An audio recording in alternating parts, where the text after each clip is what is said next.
नमस्कार, NB news देख रहे हैं आप और मैं हूं आपके साथ मुस्कान। स्वागत है आप सभी का एनबी न्यूज के स्पेशल बुलेटिन राजधानी लाइव में। तो बात सबसे पहले राजधानी दिल्ली की करेंगे, जहां पर देश में ओमिक्रॉन के कुल मामले अब 100 के पार हो गए हैं। स्वास्थ्य मंत्रालय ने शुक्रवार को एक प्रेस कॉन्फ्रेंस कर कोरोना वायरस के नए वेरिएंट ओमिक्रॉन को लेकर अपडेट किया है। स्वास्थ्य मंत्रालय के संयुक्त सचिव लव अग्रवाल ने पीसी कर बताया कि देश में ओमिक्रॉन के कुल मामले 101 हो गए हैं। उन्होंने बताया कि देश में ओमिक्रॉन के जो अधिकतर मामले सामने आए हैं उनकी ट्रैवल हिस्ट्री है या फिर वो ट्रैवल हिस्ट्री वाले लोगों के संपर्क में आए हैं। उन्होंने जानकारी देते हुए बताया कि विश्व भर में 91 ऐसे देश हैं जहां पर ओमिक्रॉन के मामले सामने आ चुके हैं। डब्ल्यूएचओ ने कहा कि ओमिक्रॉन दक्षिण अफ्रीका में डेल्टा वेरिएंट की तुलना में तेजी से फैल रहा है। ऐसा माना जा रहा है कि कम्युनिटी स्प्रेड वाली जगहों पर ओमिक्रॉन के मामले डेल्टा वेरिएंट से ज्यादा आ सकते हैं।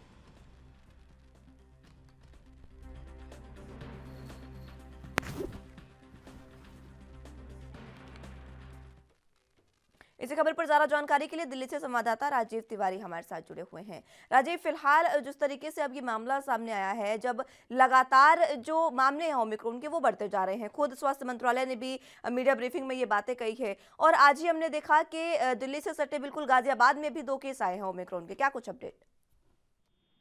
देखिए, बिल्कुल सही कहा आपने। यहाँ पर बात करें जिस तरीके से लगातार नए वेरिएंट की बात करें तो लगातार कहीं न कहीं ओमिक्रॉन जो है वो बिल्कुल बढ़ता हुआ नज़र आ रहा है और इसी को लेकर स्वास्थ्य मंत्रालय की अब चिंताएं बढ़ती हुई नज़र आ रही हैं, क्योंकि जिस तरीके से अब 101 मामले जो है पूरे भारत के अंदर हो चुके हैं, तो कहीं न कहीं चिंताएं बिल्कुल बढ़ चुकी है। मगर जिस तरीके से कह सकते हैं स्वास्थ्य मंत्रालय की तरफ से प्रेस वार्ता की गई, उसके अंदर बिल्कुल स्पष्ट कर दिया गया कि ओमिक्रॉन जो है वो लगातार बढ़ रहा है, डेल्टा के मुकाबले कहीं न कहीं बहुत ज़्यादा तेज़ी से बढ़ रहा है। तो कहीं न कहीं स्थिति को कंट्रोल करने के लिए लगातार कोशिश ज़रूर की जा रही है, मगर वो कोशिश कितनी कारगर होंगी, ये स्पष्ट नहीं हो पा रहा है। क्योंकि जिस तरीके से लगातार कहा जा रहा है कि स्वास्थ्य मंत्रालय की तरफ से जो बाहर से आने वाले यात्री हैं, सबसे ज़्यादा उनके अंदर फैल रहा है या फिर जो उनके संपर्क में आ रहे हैं, ये उनकी वजह से फैल रहा है। तो यानी कि अभी भारत के जो लोग हैं, उनके अंदर इतना भी लक्षण नहीं मिल रहे हैं, मगर कोविड जो है, कोविड-19 ज़रूर इसमें अब के लगातार कहीं न कहीं जैसे-जैसे मौसम बदल रहा है, तो उसकी वजह से कहीं न कहीं कोविड-19 भी अपना पैर पसारता हुआ नज़र आ रहा है। मगर कहीं न कहीं स्वास्थ्य मंत्रालय की चिंताएँ बिल्कुल बढ़ चुकी हैं, क्योंकि 101 मामले जो हैं वो कह सकते हैं ओमिक्रॉन के हो चुके हैं, लगातार कोरोना के जो हैं वो भी बढ़ते हुए नज़र आ रहे हैं। तो कहीं न कहीं चिंताएँ ज़्यादा बढ़ चुकी हैं। राज्य सरकारें की बात करें, केंद्र सरकार की बात करें, लगातार अस्पतालों के अंदर सुविधाएँ बढ़ाई जा रही हैं, मगर लगातार कहीं न कहीं डॉक्टरों की जो कह सकते परेशानियाँ हैं, वो भी बढ़ती हुई नज़र आ रही है, क्योंकि मेडिकल डिपार्टमेंट के जो लोग हैं, यानी डॉक्टर हैं या फिर मेडिकल के लोग हैं, उनकी भर्ती नहीं की जा रही है, जिनकी वजह से कहीं न कहीं जो दबाव है, वो गिने-चुने डॉक्टरों के ऊपर ही पड़ता हुआ नज़र आ रहा है। जी। फिलहाल स्वास्थ्य व्यवस्थाओं का क्या हाल है, ये जानना भी बहुत ज्यादा जरूरी है। कारण ये कि अगर इसी तरीके से, क्योंकि बताया जा रहा है कि डेल्टा वेरिएंट से भी कई ज्यादा गुना खतरनाक ओमिक्रॉन बताया जा रहा है, अगर इसी तरीके से स्वास्थ्य व्यवस्थाएं जो है वो सुचारू नहीं हुई तो एक बार फिर से हमें तीसरी लहर का सामना करना पड़ सकता है। क्या कुछ फिलहाल व्यवस्थाएं? देखिए, बिल्कुल सही कहा आपने। यहाँ पर बात करें जिस तरीके से दूसरी लहर के अंदर देखने को मिला था, लगातार कहीं न कहीं बेडों की कमी हो रही थी, जिसकी वजह से अस्पतालों के अंदर ब मरीजों को जगह नहीं मिल रही थी, ऑक्सीजन की कमी थी, जिसकी वजह से कहीं न कहीं लोगों को बहुत ज़्यादा दिक्कतें हो रही थी, ऑक्सीजन सिलेंडर लेकर इधर से उधर जाना पड़ रहा था। मगर यहाँ पर बात करें अब तीसरी लहर की, यानी कि जो ओमिक्रॉन की अभी चल रही है, इसको लेकर भी कहीं न कहीं अस्पतालों के अंदर सुविधाएँ ज़रूर बढ़ा दी गई हैं। लगातार हर अस्पताल के अंदर, दिल्ली के अंदर ऑक्सीजन प्लांट लगा दिए गए हैं, प्राइवेट ऑक्सीजन प्लांट भी लगा दिए गए हैं। मगर लगातार कहीं न कहीं ये भी कोशिश की जा रही है कि ऑक्सीजन जो है वो ज़्यादा से ज़्यादा दिल्ली के लोगों को मिल पाए। मगर यहाँ पर जिस तरीके से ऑक्सीजन बेडों की बात करें, तो ऑक्सीजन बेडों की सुविधाएँ भी बढ़ाई जा रही है। मगर कहीं न कहीं अस्पतालों के अंदर जो मेडिकल स्टाफ है, उनकी ज कमी ज़रूर खलती हुई नज़र आ रही है और कहीं न कहीं इसी को लेकर डॉक्टर भी जो है वो लगातार हड़ताल पर जाते नज़र आ रहे हैं। ओपीडी बंद होती नज़र आ रही हैं। अगर ओपीडीयाँ बंद हो जाएँगी तो अस्पतालों के अंदर जो इमरजेंसी सेवाएँ हैं, वो बहुत ज़्यादा प्रभावित होंगी और उसी को लेकर कहीं न कहीं डॉक्टर भी जो हैं वो सरकारों से गुहार लगा रहे हैं कि मेडिकल सुविधाओं को बढ़ाया जाए, मेडिकल स्टाफ को बढ़ाया जाए, मगर अभी तक सरकार की तरफ से इस तरफ कोई भी कदम नहीं उठाया गया है। जी। सरकार की ओर से कोई कदम नहीं उठाया गया है, क्योंकि और इसी वजह से यही कारण कहा जा सकता है कि लगातार इसके मामले बढ़ते जा रहे हैं। कल स्वास्थ्य मंत्रालय ने भी चेताया है, खुद डब्ल्यूएचओ भी इसको लेकर चेता चुका है, लेकिन फिर भी सरकार इसको लेकर अभी सतर्क दिखाई नहीं दे रही है। देखिए, बिल्कुल सही कहा आपने। यहाँ पर बात करें डब्ल्यूएचओ की, तो डब्ल्यूएचओ की तरफ से बिल्कुल स्वास्थ्य मंत्रालय की तरफ से बिल्कुल स्पष्ट कर दिया गया है। लगातार कर्ण क स्थिति को कंट्रोल करने के लिए राज्य सरकारें हों या केंद्र सरकार हो, दोनों की ज़िम्मेवारी बनती है। मगर यहाँ पर दोनों की तरफ से कहीं न कहीं लापरवाही देखने को मिल रही है और सरकारें जो हैं, वो कदम नहीं उठा पा रही हैं। मगर लगातार कहीं न कहीं हर तरीके से स्थिति को कंट्रोल करने के लिए राज्य सरकार हो या फिर केंद्र सरकार हो, दोनों को ही मिलकर कंट्रोल करना होगा ताकि स्थिति को मैनेज किया जा सके। मगर यही चीज़ दूसरी लहर के अंदर भी देखने को मिल रही थी। ऑक्सीजन की कमी थी तो केंद्र सरकार से सहयोग मांगा गया था। केंद्र सरकार ने भरपूर सहयोग देने के लिए भी कोशिश भी की, मगर वो सुविधाएं जो थी वो कहीं न कहीं काफ़ी देरी से मिली, जिसकी वजह से कहीं न कहीं काफ़ी लोगों की जान भी चली गई। मगर यहाँ पर बात करें जिस तरीके से अब ओमिक्रॉन की, तो ओमिक्रॉन को लेकर भी कहीं न कहीं जो बाहर से आने वाले यात्री हैं, उनकी जो टेस्टिंग की प्रक्रिया है, उसको कहीं न कहीं रफ्तार मिलनी चाहिए। कहते हैं एयरपोर्ट पे ही उनका चेकअप करना चाहिए। लगभग 1 से 2 घंटे लगे तो कहीं न कहीं उनका जो टेस्टिंग की प्रक्रिया वो भी वहीं होनी चाहिए। मगर लगातार कहीं न कहीं सुविधाएँ ज़रूर बढ़ाई जा रही हैं, मगर उसके अंदर कमियाँ भी देखने को मिल रही हैं। जी। हुँ, कमियाँ देखने को मिल रही है, लेकिन सरकार की इसको लेकर कोई भी तैयारी फिलहाल नहीं दिख रही है। क्या सरकार की ओर से कोई कदम उठाए गए जिससे ओमिक्रॉन का जो बढ़ाव है, जो लगातार फैलाव हो रहा है, उसको रोका जा सके? देखिए, बिल्कुल सही कहा आपने। यहाँ पर बात करें सरकारों के कदम की, तो कहीं न कहीं सरकारों के कदम जो हैं वो काफ़ी सुस्त नज़र आ रहे हैं, क्योंकि दिल्ली की सरकार की बात करें आम आदमी पार्टी की, तो वो भी कहीं न कहीं चुनावों के तरफ भी व्यस्त नज़र आ रही है। भाजपा की बात करें तो वो भी कहीं न कहीं हर तरीके से चुनावों में बिज़ी है। कांग्रेस की बात करें तो यानी कि तमाम जो पार्टियाँ हैं, वो अपने-अपने राज्यों के अंदर चुनाव चुनाव प्रचार के अंदर बिज़ी हैं, मगर लगातार कहीं न कहीं जो ओमिक्रॉन का जो संक्रमण है, वो जो फैलता हुआ नज़र आ रहा है और लगातार स्वास्थ्य डब्ल्यूएचओ की तरफ से लगातार कहा जा रहा है कि सुविधाओं को बढ़ाना चाहिए, प्रॉपर इंतजाम होना चाहिए, मगर सरकारों की तरफ से दिल्ली सरकार की बात माने तो दिल्ली सरकार की तरफ से जितनी भी कोशिश की जा रही है वो कहीं ना कहीं धरातल पर नाकाबी साबित होती हुई नजर आ रही है, क्योंकि अस्पतालों के अंदर जितनी सुविधाएं होनी चाहिए उतनी देखने को नहीं मिल रही है, और जिसकी वजह से कहीं ना कहीं खामियाजा जो है वो दिल्ली की जनता को भुगतना पड़ सकता है। और दिल्ली की सरकार ने भी कह दिया कि हमें समय पर, अगर समय लगता है, क्या अगर ये हमें लगता है कि स्थिति कंट्रोल और आउट ऑफ कंट्रोल से बाहर होती जा रही है, तो कहीं न कहीं वो लॉकडाउन भी लगा सकते हैं, मगर लॉकडाउन एक समाधान नहीं है। मगर यहाँ पर दिल्ली सरकार को समझना होगा और कहीं न कहीं सुविधाओं को बढ़ाना होगा, चाहे वो मेडिकल की सुविधाएँ हो, मेडिकल डिपार्टमेंट की सुविधाएँ हो, हॉस्पिटल सुविधाएँ हो, मगर लगातार उसके अंदर कहीं न कहीं समय रहते हुए अभी तक कदम नहीं उठाए गए हैं। जी। राजीव, देखिए जिस तरीके से चुनाव का ज़िक्र आपने किया, आगामी विधानसभा चुनाव नज़दीक है, चुनावी रैलियाँ, चुनावी प्रचार हो रहे हैं। कहीं न कहीं ये जो चुनावी प्रचार, चुनावी रैलियाँ हैं, ये भी तीसरी लहर को न्योता दे सकती है, क्योंकि हमने देखा है किस तरीके से लगातार कुछ ही दिनों में 100 से ज़्यादा केस हो गए हैं ओमिक्रॉन के। देखिए, बिल्कुल सही कहा आपने। यहाँ पर बात करें जिस तरीके से लगातार कहीं न कहीं स्थिति को बिगड़ने के लिए कहीं न कहीं नेता भी ज़िम्मेवार हैं, क्योंकि जिस तरीके से लगातार कहीं न कहीं चुनाव प्रचार किया जा रहा है, रैलियाँ की जा रही हैं, जिसमें जनता को बुलाया जा रहा है, तो कहीं न कहीं वायरस का जो खतरा है बिल्कुल बढ़ सकता है। अगर इतनी भीड़ के अंदर अगर एक व्यक्ति को भी कोरोना होता है या फिर ओमिक्रॉन होता है, तो सोचिए कितने लोगों को ओमिक्रॉन या कोरोना हो जाएगा। मगर यहाँ पर सरकारों की ज़िम्मेवारी बनती है, चाहे वो हर पार्टी के नेता हों या फिर कहें बड़े नेता हों, छोटे नेता हों, सबकी ज़िम्मेवारी बनती है ताकि इससे बचाव हो सके। मगर यहाँ पर ज़िम्मेवारी कोई भी नहीं ले रहा है और कहीं न कहीं सिर्फ़ एक-दूसरे के ऊपर ठीकरा फोड़ते हुए नज़र आ रहे हैं। मगर यहाँ पर बात करें जिस तरीके से सबको मिलकर कंट्रोल करना होगा, चाहे वो जनता हो, जनता को अवेयरनेस फैलानी होगी, एक-दूसरे को जागरूक करना होगा, मास्क लगाना होगा, सैनिटाइज़र यूज़ करना होगा, सोशल डिस्टेंसिंग बनानी होगी। मगर यहाँ पर नेता जो रैलियाँ कर रहे हैं, उसके अंदर खुद कहीं सोशल डिस्टेंसिंग की धज्जियाँ उड़ती हुई देखने को मिल रही हैं और लगातार कहीं न कहीं नेता जो हैं, वो चुनावों के अंदर ही व्यस्त नज़र आ रहे हैं। जी। लेकिन नेताओं की और सरकार की यही जो लापरवाही है, ये कहीं न कहीं एक बड़ी जो कह सकते हैं कि दुर्घटना हमारे साथ हो सकती है और अंजाम भी मिल सकता है। क्योंकि तीसरी लहर अगर आती है और जिस तरीके से डेल्टा वेरिएंट से भी ज़्यादा खतरनाक ये वायरस बताया जा रहा है, इसी वजह से तीसरी लहर और भी ज़्यादा भयावह हो सकती है। देखिए, बिल्कुल सही कहा आपने। यहाँ पर बात करें ओमिक्रॉन की जो तीसरी लहर बताई जा रही है, सबसे ज़्यादा घातक बताई जा रही है और कहीं न कहीं काफ़ी तेज़ी से फैल भी रहा है। मगर कहीं न कहीं नेताओं को समझना होगा, क्योंकि पिछली बार भी जब दूसरी लहर थी तो कहीं न कहीं ये देखने को मिला था चुनाव प्रचार के अंदर सभी पार्टियाँ बिज़ी थी और कहीं न कहीं लगातार कहीं न कहीं स्थिति को कंट्रोल करने के लिए नेताओं को भी आगे आना चाहिए। मगर यहाँ पर जिस तरीके की स्थिति है, आम आदमी पार्टी की बात करें, भाजपा की बात करें, कांग्रेस की बात करें, सभी अपने-अपने राज्यों के अंदर के चुनाव प्रचार के अंदर बिज़ी हैं। मगर यहाँ पर कहीं न कहीं जनता के बारे में सोचना चाहिए, क्योंकि जब रैलियाँ की जाती है तो कहीं न कहीं भीड़ आती है उसके अंदर और भीड़ की वजह से ही कहीं न कहीं वायरस फैलता है। तो यहाँ पर भीड़ को कंट्रोल करने के लिए पहले नेताओं को जागरूक होना पड़ेगा, फिर जनता को जागरूक करना पड़ेगा ताकि सोशल डिस्टेंसिंग बनी रहे और वायरस से बचाव भी हो सके और चुनाव भी इनका होता रहे। मगर यहाँ पर कहीं न कहीं दोनों तरफों से लापरवाही देखने को मिल रही है। जनता जो है वो भीड़ों की रैलियों के अंदर जा रही है और लगातार नेताओं को अपनी तरफ आकर्षित करने की कोशिश कर रही है और जो नेता हैं वो जनता को अपनी तरफ आकर्षित करने के लिए लगातार कहीं ना कहीं इस तरीके की रैलियां कर रहे हैं, मगर इससे कहीं ना कहीं बचाव के लिए भी कदम होने चाहिए। जी। ठीक है राजीव, बहुत शुक्रिया हमारे साथ जुड़ने के लिए और तमाम अहम जानकारी के लिए। तो फिलहाल जिस तरीके से कोरोना बढ़ रहा है और ओमिक्रॉन वेरिएंट का बढ़ाव लगातार फैलाव होता जा रहा है, उस पर सरकार को ध्यान देने की जरूरत है। तो अगली खबर की ओर रुख कर लेते हैं। 3 कृषि कानूनों के खिलाफ चल रहे किसान आंदोलन के अहम नेताओं में से एक रहे गुरनाम सिंह चढ़ूनी ने राजनीति में दोबारा आने का फैसला किया है। गुरनाम सिंह चढ़ूनी 18 दिसंबर को अपनी नई राजनीतिक पार्टी बनाने का ऐलान करेंगे। गुरनाम सिंह चढ़ूनी की ओर से मिली जानकारी के मुताबिक उनकी पार्टी पंजाब विधानसभा चुनाव में अपनी किस्मत आजमाती नजर आएगी। किसान आंदोलन समाप्त होने के बाद ही गुरनाम सिंह चढ़ूनी ने साफ कर दिया कि वो अपना मिशन पंजाब जारी रखेंगे और गुरनाम सिंह चढ़ूनी की ओर से चंडीगढ़ में 18 दिसंबर को एक प्रेस कॉन्फ्रेंस भी बुलाई गई है। इस प्रेस कॉन्फ्रेंस के दौरान ही गुरनाम सिंह चढ़ूनी अपनी नई राजनीतिक पार्टी से पर्दा हटा सकते हैं और एक नई राजनीतिक पार्टी पंजाब के आगामी विधानसभा चुनावों के चुनावी मैदान में उतर सकती है।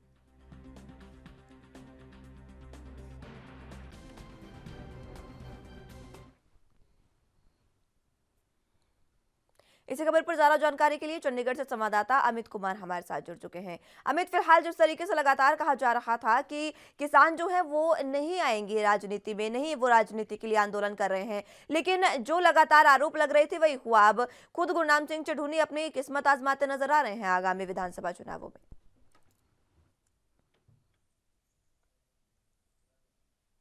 अमित, आवाज मिल पा रही है आपको? चलिए, संपर्क उनसे टूट गया है, एक बार फिर से उनको जोड़ने की कोशिश करेंगे। लेकिन फिलहाल जिस तरीके से ये बात आई थी सामने कि किसान नेता जो हैं या फिर किसान जो हैं वो राजनीति के लिए आंदोलन नहीं कर रहे हैं और वो राजनीति में कदम नहीं रखेंगे, लेकिन बावजूद इसके कहीं ना कहीं अब ये बात फिर से सामने आने लगी है कि गुरनाम सिंह चढ़ूनी राजनीतिक पार्टी का ऐलान 18 तारीख को कर सकते हैं। चलिए, संवाददाता अमित कुमार हमारे साथ एक बार फिर से जुड़ चुके हैं। अमित, फिलहाल जिस तरीके से लगातार ये बात सामने आ रही थी कि किसान नहीं लड़ेंगे विधानसभा चुनाव, राजनीति के लिए नहीं किसान आंदोलन कर रहे हैं, लेकिन बावजूद इसके जो आरोप लग रहे थे वही साबित हुआ और गुरनाम सिंह चढ़ूनी अब एक बार फिर से अपनी किस्मत आजमाते नजर आएंगे आगामी विधानसभा चुनावों में। ये देखिए, अगर हम बात करें Gurnam Singh Chaduni as a individual, अगर हम बोले सीधे तौर पे, अगर हम आंदोलन लड़ेंगे, वो अपनी पार्टी बना रहे हैं और इसके ऊपर किसान नेता अपनी तरफ से ऑलरेडी स्टेटमेंट दे चुके हैं कि ये संयुक्त किसान मोर्चे की तरफ से कोई पार्टी नहीं बनाई गई है, ये एक इंडिविजुअल, कि एज एन इंडिविजुअल कोई भी व्यक्ति अपनी मर्जी का मालिक है। अगर कोई इलेक्शन लड़ना चाहता है वो इलेक्शन लड़ सकता है और वो जो क्योंकि उसे हर एक चीज, हर अधिकार है, भारत संविधान उसको अधिकार देता है।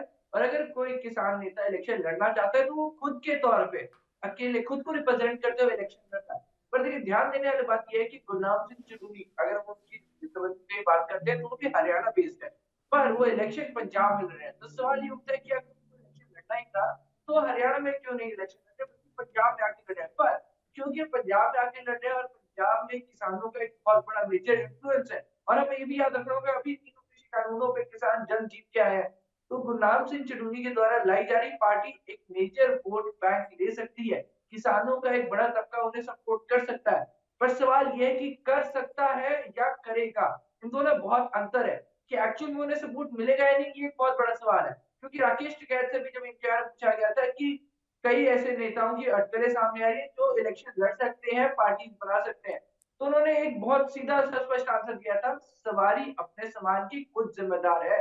अगर कोई भी किसान आगू या फिर अगर उनके वर्कर इलेक्शन लड़ना चाहता है तो उसकी खुद की मर्जी है, एज इंडिविजुअल लड़ रहा है, पर उसे किसी भी तरीके से संयुक्त किसान मोर्चे से ना जोड़ के देखा जाए। और ये चीज कहते हुए नजर पे आ रहे हैं। अगर हम गुरनाम सिंह चढ़ूनी की बात करते हैं तो उन्होंने अब तक अपनी पार्टी का नाम अनाउंस नहीं किया है, जो आज 11 बजे करीब अनाउंस कर सकते हैं। पर अब ये देखना होगा, क्योंकि खुद वो हरियाणा बैकग्राउंड से, पर पंजाब में इलेक्शन लड़ने की बात करें तो क्या पंजाब के लोग इसे एक्सेप्ट करेंगे? क्योंकि भले ठीक नेता वो किसान नेता हो, पर वो पंजाब के हैं, पर वही माफ कीजिए हरियाणा के हैं। पर अब बात ये है कि पंजाब के लोग क्या हरियाणा से आए एक नेता को अमित एक्सेप्ट देखिए, करेंगे? इस तो बात सवाल को ये लोग उठता है। एक्सेप्ट करें ना करें, लेकिन गुरनाम सिंह चढ़ूनी का सीधे तौर पर मकसद यही है, क्योंकि पंजाब में विधानसभा चुनाव है और पंजाब ही सबसे ज्यादा किसानी बहुल प्रदेश आप कह सकते हैं, वहां पर किसानी सबसे ज्यादा होती है। इसीलिए किसान आंदोलन जो हाल ही में खत्म हुआ, उसी में अपनी राजनीति को भुनाने के लिए कहीं ना कहीं गुरनाम सिंह चढ़ूनी पंजाब से विधानसभा चुनाव लड़ रहे हैं। जी, बिल्कुल। अगर हम सीधे तौर पे अपने आप को और ज़्यादा अगर हम कहें कि जहाँ पे उनका इन्फ्लुएंस हरियाणा में वही इन्फ्लुएंस वो पंजाब में लाना चाहते हैं। हम्म। शायद वो अपने आप को इस लेवल तक ले आना चाहते हैं कि जो इन्फ्लुएंस उन्हें हरियाणा में मिलता है वो पंजाब में चाहिए। तभी वो पंजाब में इलेक्शन लेके पंजाब के मसलों के ऊपर इलेक्शन लड़ना चाहते हैं। क्योंकि अगर हम अगर जत्थेबंदियों की बात करें तो पंजाब की ऐसी कई जत्थेबंदियाँ हैं। अगर हम 32 जत्थेबंदियों की बात करें जिसमें से लगभग 25 से 26 जत्थेबंदियाँ सिर्फ और सिर्फ पंजाब की थी। तो आपको ये फैक्टर हमेशा कंसिडर करना पड़ेगा कि किसानों का सपोर्ट रहता है किसान नेताओं को। पर अब सवाल ये है कि क्या गुरनाम सिंह चढ़ूनी को सपोर्ट मिलेगा? तो देखिए जब तक वो संयुक्त किसान मोर्चे के रिप्रेजेंटेटिव थे, तब तक एक कंबाइंड सपोर्ट आता था। पर वो एज़ एन इंडिविजुअल लड़ रहे हैं, एज़ एन इंडिविजुअल अब सामने आ रहे हैं, तो सवाल ये उठता है कि क्या इंडिविजुअली लोग उनको सपोर्ट करने के लिए आगे आएँगे? तो देखिए अगर सपोर्ट करने लोग आते हैं तो एक मेजर मोर्चे को ले जाएँगे। इसमें कोई डाउट नहीं है कि पंजाब में किंग मेकर्स वो रोल कर सकते हैं। तो जहाँ पे एक मेजर अगर हम क्या आधी से ज़्यादा आबादी अगर हम कहीं न कहीं कह सकते हैं कि जो किसान से जुड़ी है या किसानी से कोई ना कोई लिंक रखती है, अगर उनको ये सपोर्ट देने की बात आती है तो वो अकेले भी सरकार बना सकते हैं। पर सवाल ये है, लोगों को उनको एक्सेप्ट करना होगा। गुरनाम सिंह चुन्नी को खुद को लोगों के बीच में आके एक्सेप्ट करवाना होगा कि मैं पंजाब के लिए ही आया हूँ, किसानों के लिए आया हूँ। पर सवाल ये है कि वो आए बहुत लेट है। जहाँ स्टार्टिंग में पहले अपना स्टैंड क्लियर करते हुए नज़र आए। पहले एक बार जब उनसे इससे पहले ही बोला था क्या वो इलेक्शन लड़ेंगे, तब उन्होंने बोला कि इलेक्शन चौधर के लिए चौधर के लिए लड़ा जाता है हरियाणा में स्टेट उन्होंने। पर मेरे पास ऑलरेडी वो चौधर है, तो मुझे इलेक्शन लड़ने की जरूरत नहीं है। पर अब वही स्टेटमेंट घुमा फिरा के हम कहें कि वो अपना स्टैंड चेंज करते नजर आए। अब खुद उन्होंने अनाउंस किया कि वो आज अपनी पार्टी का अनाउंस करेंगे। अब ये देखना होगा ये पार्टी क्या इलेक्शन लड़ने के लिए अनाउंस की जा रही है या प्रेशर ग्रुप के तौर पर अनाउंस की जा रही है। इन दोनों में बहुत फर्क होगा। तो देखिए अगर जैसे हम देखें कुछ दिन पहले एक दूसरा पंजाब फ्रंट भी आया था, वो एक प्रेशर ग्रुप के तौर पे आया था। पर अब जो किसान गुरनाम सिंह चढ़ूला ने उन्होंने पार्टी का नाम रखा है। अब सवाल ये है कि क्या ये पार्टी एक अलायंस के लिए आ रही है, एक पार्टी अकेले पूरे पंजाब लेकिन में हमें इलेक्शन देखिए, कंटेस्ट आगामी करेगी विधानसभा क्या चुनावों में जी। अगर गुरनाम सिंह चढ़ूनी आते हैं मैदान में, तो कहीं ना कहीं चुनावी समीकरण तो पूरे तरीके से बदल जाएंगे, क्योंकि ज्यादा नहीं तो कुछ किसान तो जाएंगे गुरनाम सिंह चढ़ूनी के पाले में, कुछ किसानों के वोट तो जाएंगे। वोट काटने की राजनीति यहाँ पर पूरे तरीके से हो सकती है। जी, बिल्कुल। अगर हम कहें कि गुरनाम सिंह चढ़ूनी का सिर्फ़ आना ही एक मेजर मोर्चे को हिलाएगा क्योंकि देखिए, हर एक पार्टी के अपने-अपने पेड सपोर्टर्स होते हैं, हर एक अपने-अपने अगर कहें कि लोकल सपोर्टर्स होते हैं, उनमें किसान भी होते हैं, उनमें पॉलिटिशियंस के अगर अपने वर्कर्स भी होते हैं, कई-कई होते हैं। पर अगर मेजर मोर्चे जो भी पंजाब में कोई पार्टी लेके चलती है, वो किसान को लेके चलती है और गुरनाम सिंह चढ़ूनी का अपनी पार्टी लाना और वो भी किसानी सेंट्रिक पार्टी लाना। क्यों देखिए क्योंकि वो किसान नेता है, किसान सेंट्रिक होगी तो उनके सारे मुद्दे भी किसान से ही रिलेटेड होंगे। और ये फर्स्ट टाइम है तो मोस्ट प्रोबब्ली अगर हम कह सकते हैं कि जो वादे होंगे एग्ज़ैक्टली किसान सेंट्रिक होंगे। तो सवाल ये है कि जो पार्टी एग्ज़ैक्टली किसानों को टारगेट कर रही है तो एक मेजर वोट शेयर किसानों का वो लेके जाएँगे। पर सवाल ये है कि अब दूसरी पार्टियों के लिए एक बहुत बड़ा चैलेंज बन सकते हैं। तो देखिए हर एक पार्टी चाहती है किसान उन्हें सपोर्ट करे। पर हमें ये मानना पड़ेगा, हम इस चीज़ से हम नकार नहीं सकते गुरनाम सिंह चढ़ूनी का एक मेजर रोल रहा है। तीनों कृषि कानूनों का अगर हम कहें वापस लेने में, तो एक मेजर लीडर रहे हैं, लगातार प्रोटेस्ट कराया है। जैसे हम बात कर सकते हैं कि जब बॉर्डर बैरिकेड तोड़े गए थे, तो सबसे मेजर है, सबसे पहला बैरिकेड अम्बाला में गुरनाम सिंह चढ़ूनी की जत्थेबंदी ने तोड़ा था। वही अगर हम कहें कि आगे जाके धरने देने में भी एक मेजर रोल रहा है। तो उनका इन्फ्लुएंस है किसानों में और इस इन्फ्लुएंस को शायद वो जानते हैं और इसी का इस्तेमाल करते हुए पंजाब में वो अपनी खुद की एक पार्टी ला रहे हैं। पर सवाल ये है, वो इन्फ्लुएंस क्या काफ़ी होगा? तो देखिए इन्फ्लुएंस होना और उस इन्फ्लुएंस का लोगों में वोट में कन्वर्ट करवाना, दोनों में बहुत अंतर है। तो अब ये देख लो क्या वो उस इन्फ्लुएंस को कन्वर्ट करवा पाएँगे? अगर करवा लेते हैं तो एक मेजर किंग मेकर के तौर पे वो आ सकते हैं। भले ही वो पार्टी एज़ इंडिविजुअल ना जीते, पर एक किंग मेकर ज़रूर बन सकते हैं कि जिनका उनको सपोर्ट होगा, वही पार्टी पंजाब में सरकार बनाएगी। पर वो बात बात की है, अब ये देखना होगा कि पहले वो रिप्रेज़ेंट खुद को किसका क्या एज़ अ किसान ही रिप्रेज़ेंट कर रहे हैं या फिर एज़ एन इंडिविजुअल खुद को रिप्रेज़ेंट करते हुए नज़र आएँगे वो आज? जी। बिल्कुल, वो आज की प्रेस कॉन्फ्रेंस में देखने को मिल जाएगा, आज जिस तरीके से वो ऐलान करने जा रहे हैं। ये ऐलान काफ़ी अहम है। क्या इसको लेकर, क्योंकि देखिए बीजेपी लगातार ये आरोप लगा रही थी कि लगातार ये जो आंदोलन चल रहा है, ये राजनीति के लिए है। क्या कोई वार पलटवार इस पर? अभी तक एज़ सच कोई रिस्पॉन्स नहीं आया है। हम सीधे तौर पे कहते हैं सभी पार्टियाँ एक वेट एंड वॉच के मूड में। फिर देखिए अब माहौल अगर हम कहते हैं पंजाब में इलेक्शन है कि इलेक्शन के हर पहलू को कंसिडर किया जा रहा है और पार्टीज़ को भी पता है कि गुरनाम सिंह चन्नी की जो पार्टी अगर बड़े स्टैंड लेती है, तो एक मेजर किंग मेकर हो सकती है। तो कोई भी अभी इस अपने अगर उनके रिलेशन गुरनाम सिंह चन्नी से अपने रिलेशन में खटास नहीं लाना चाहता, कि वो सारे रास्ते ओपन रखना चाहता है कि ताकि अगर ज़रूरत पड़ी तो अलायंस कर सके। तो देखिए सारी पार्टियाँ ये चाहती हैं कि हमारे पास मैक्सिमम ऑप्शंस रहें और इसी चीज़ की अभी कोशिश की जा रही है। तो सभी लोगों ने एक वेट एंड वॉच का अप्रोच रखा हुआ है। पर आज के स्टैंड में गुरनाम सिंह धोनी ने अपना स्टैंड क्लियर करेंगे।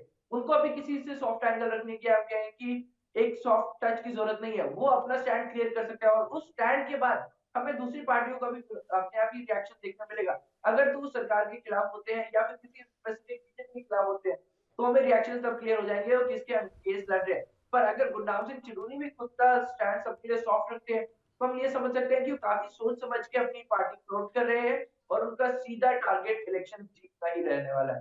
जो of course her political party का होता है। पर एज़ अ किंग मेकर वो खुद को देखते हैं या फिर एज़ अ हम कहें कि खुद की पार्टी को ही सरकार चलाते देखते हैं। इन दोनों में बहुत अंतर होगा और ये आज से अगर हम कहें कि जो उनकी तरफ से फ्रंट फुट रखा जाएगा उससे थोड़ा अंदाज़ा लेकिन लगाया जा अमित पाएगा। ये कहना गलत भी नहीं होगा कि जो गुरनाम सिंह चढ़ूनी है वो किसानों का सहारा लेकर ही राजनीति में उतरेंगे और अपना इंडिविजुअल वो नहीं करेंगे, क्योंकि देखिए अभी जिस तरीके से आंदोलन खत्म हुआ तो समीकरण क्या बनेंगे ये भी देखना अहम होगा। बहुत बहुत शुक्रिया अमित हमारे साथ जुड़ने के लिए और तमाम अहम जानकारी के लिए। तो अगली खबर की ओर रुख कर लेते हैं। महाराष्ट्र शिक्षक पात्रता परीक्षा 2021 में धांधली करने के आरोप में पुलिस ने Maharashtra state council of examination के कमिश्नर को गिरफ्तार किया है।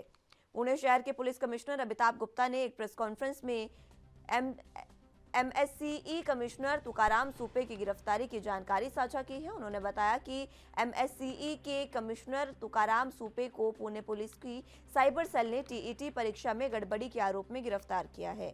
गिरफ्तारी के बाद शिक्षा मंत्री वर्षा गायकवाड़ ने ट्विटर पर एक बयान जारी करते हुए कहा कि शिक्षा में इस तरीके की धांधली करने वालों के ऊपर सख्त से सख्त कार्रवाई की जाएगी और बच्चों के भविष्य के साथ खिलवाड़ करने वालों को नहीं बख्शा जाएगा। वहीं पुलिस के मुताबिक टीईटी परीक्षा करवाने का ठेका जीए सॉफ्टवेयर कंपनी को दिया गया था और महाराष्ट्र टीईटी में गड़बड़ी की बात तब सामने आई जब Maharashtra housing and area development authority भर्ती परीक्षा पेपर लीक मामले की जांच चल रही थी। मामले में पुलिस ने जीए सॉफ्टवेयर कंपनी के संचालक प्रीतीश देशमुख, उसके दो साथी एजेंट संतोष हरकल और अंकुश हरकल से पूछताछ में खुलासा हुआ कि इन्होंने एमएससीई कमिश्नर तुकाराम सुपे और शिक्षा विभाग के सलाहकार पद पर कार्यरत अभिषेक सावरकर की मदद से 2019-20 के टीईटी परीक्षार्थियों से पैसे लेकर उनकी मार्कशीट में हेरफेर कर अपात्र परीक्षार्थियों को भी पात्र किया गया था।